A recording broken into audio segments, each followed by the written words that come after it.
sales kita itu selalu 100%. Karena ini adalah yang hendak kita capai ya. Dia 100%. Kalau saya tidak capai target saya, bagaimana? Ya, secara laporan laba rugi, secara rasio, dia tetap dibilang 100%. Apapun yang Anda jual, itu kan ada modalnya. Baik, selamat pagi Bapak dan Ibu. Kembali kita bersama saya dan Mbak Riri di Retail Zoom S. Kali ini di episode ke-32. Mohon Bapak Ibu mengisi poll kita, karena masih belum semua mengisi poll. Tapi waktu masuk tadi sudah disodorin poll ya, sudah bisa diisi. Baiklah, mengapa kita memilih tema laba versus rugi ya? Coba kita masuk dulu ke pengantar dari saya. Seperti biasa, kita akan awali dengan beberapa ide ya. Ketika kita membuat bisnis ya, ketika Bapak Ibu membuat bisnis, pasti ada tujuan ya. Ada tujuannya bisnisnya. Ada tujuan. Nah, hampir bisa diduga ketika kita membuat sebuah bisnis, tujuannya tentu menghasilkan ya, atau yang kita sebut dengan tandanya menghasilkan itu apa? Adanya sebuah laba. Bisnis kita menghasilkan laba. Tetapi tidak sedikit bisnis kita rugi. Gitu ya, makanya ketika kita berbisnis ada risiko. Bisnis kita menghasilkan laba, tapi ada risiko menghasilkan rugi, gitu ya. Nah, makanya kembali lagi, mengapa saya memilih tema laba versus rugi hari ini, terkait sebenarnya materi kita minggu lalu. Minggu lalu kita membicarakan business plan, rencana bisnis. Ketika Anda membuat rencana bisnis, Anda buat rencana, ada plan, kira-kira tujuan kita yang mana? Laba atau rugi pada umumnya? Laba. Laba ya. Ketika kita membuat sebuah bisnis plan, pasti kita merencanakan laba. Tapi ada nggak kemungkinan kita tergelincir ke sini? Bisa. Bisa, sangat bisa ya. Itulah seninya mengelola bisnis ya. Kita maunya laba, tetapi bisa berakhir rugi. Dari mana kita tahu? Terus dari mana kita tahu kita ini laba atau rugi? Maka muncullah PR kita berikutnya. Ya, ini urut-urutan.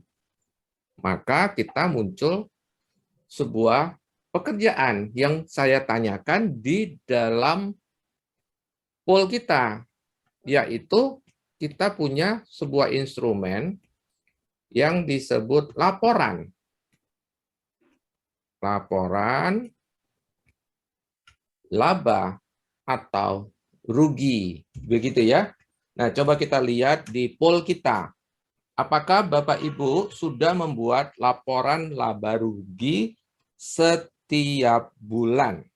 Baru sudah 50 orang yang mengisi report ini ya. Ya.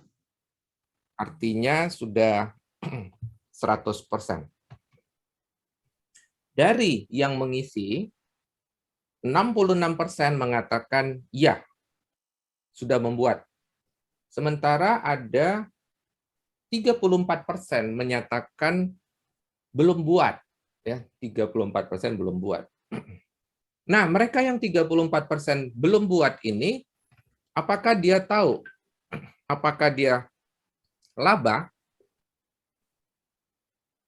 Atau rugi? Apakah dia tahu?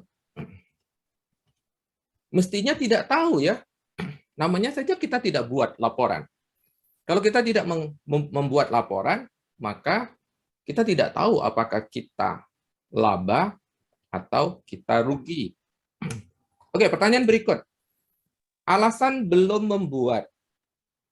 Apa alasannya? 32% menyatakan tidak tahu caranya. Kemudian 2% merasa tidak perlu, ya. Karena yang 2% ini aliran cenayang.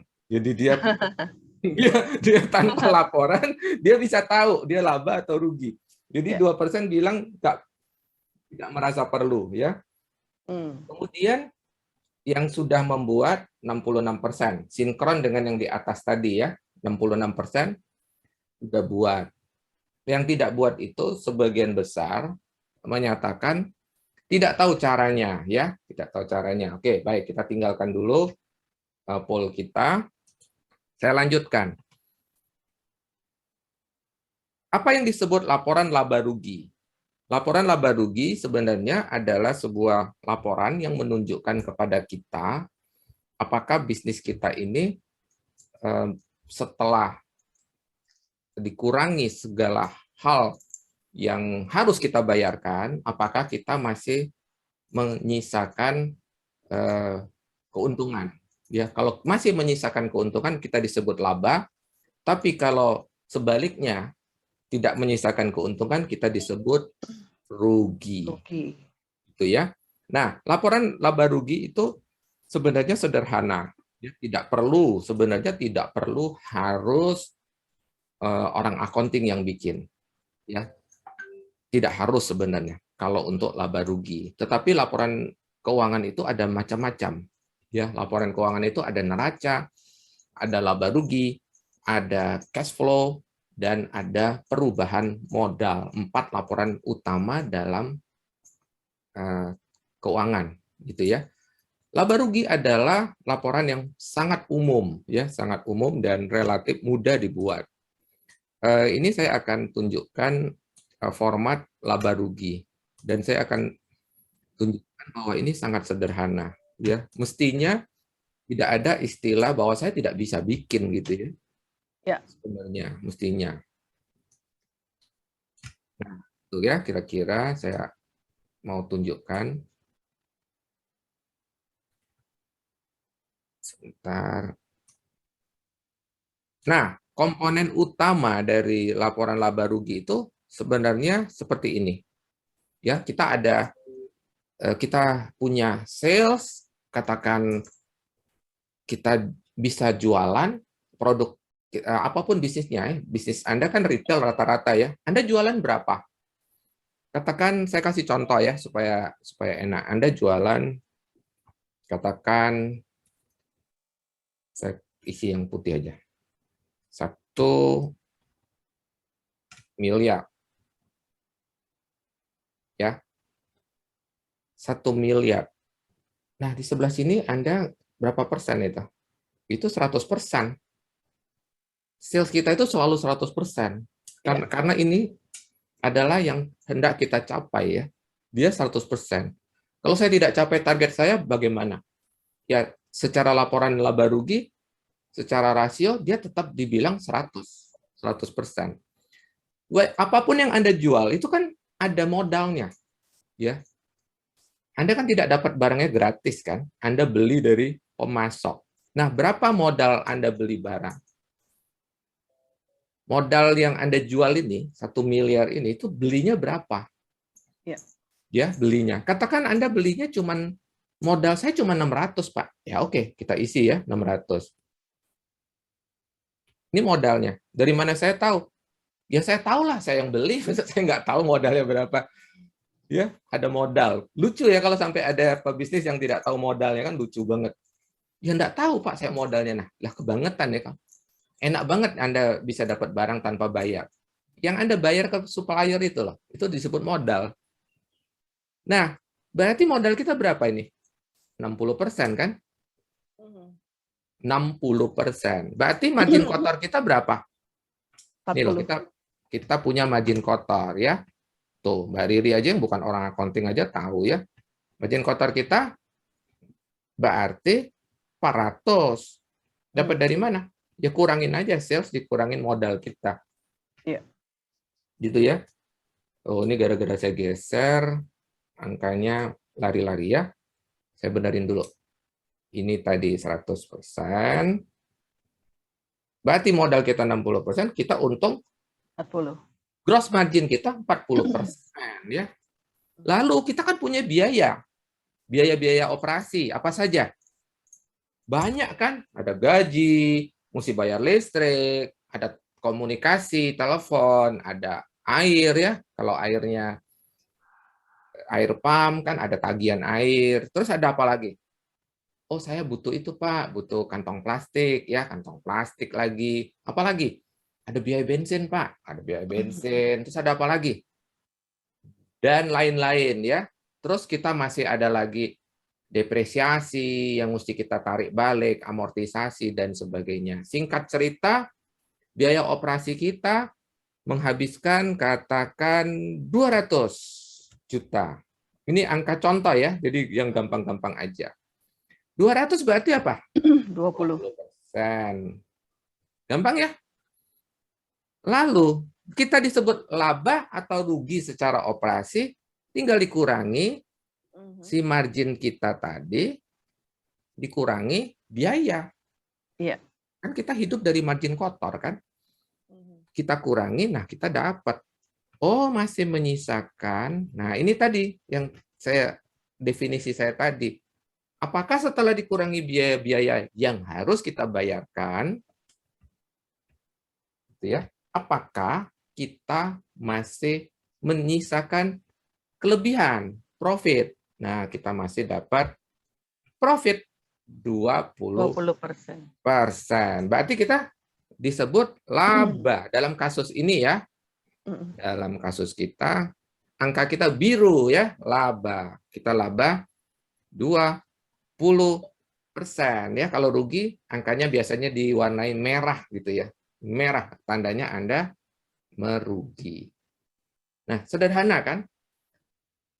Apakah laporan ini sulit dibikin? Tidak sulit. Sederhana sekali ya. Kita mencatat penjualan kita setiap hari sampai 1 bulan. Yang barang-barang yang terjual ini kita harus tahu barang-barang yang terjual. Karena yang dihitung modal adalah hanya yang terjual. Yang belum terjual belum bisa dihitung sebagai Modal. harga pokok.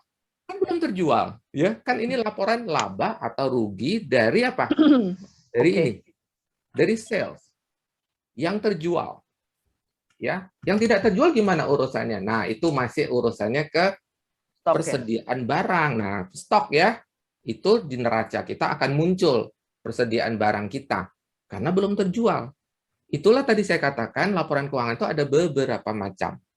Tetapi untuk tahu laba atau rugi, yang kita lihat adalah laporan laba rugi sesuai dengan namanya. Nah, ini laporan laba rugi. Cara bikinnya, penjualan kita dipotong modal dari barang yang terjual, lalu kita dapat gross margin. Gross margin kita potong dengan biaya-biaya, menghasilkan apakah positif atau negatif. Nah, dalam kasus kita ini, kita disebut laba. Secara operasi kita laba. Ya. Nah, gampang ya, Bapak Ibu, bahwa kita itu mengapa tidak bikin? Bukan hal yang sulit kan? Bikin. Supaya apa? Supaya kita tahu apakah bisnis kita itu menghasilkan laba atau menghasilkan rugi. Bikin. Gitu ya. Kenapa? Tarik mundur lagi, karena ketika kita membuat bisnis, kita pasti punya tujuan. Dan kalau betul kita membuat rencana, kita tidak pernah merencanakan bisnis kita rugi. Betul ya? Masa iya kita bikin rencana rugi? Pasti kita bikin rencana, kita maunya bisnis kita menghasilkan laba. Betul ya? Itulah sekali lagi pentingnya membuat bisnis plan.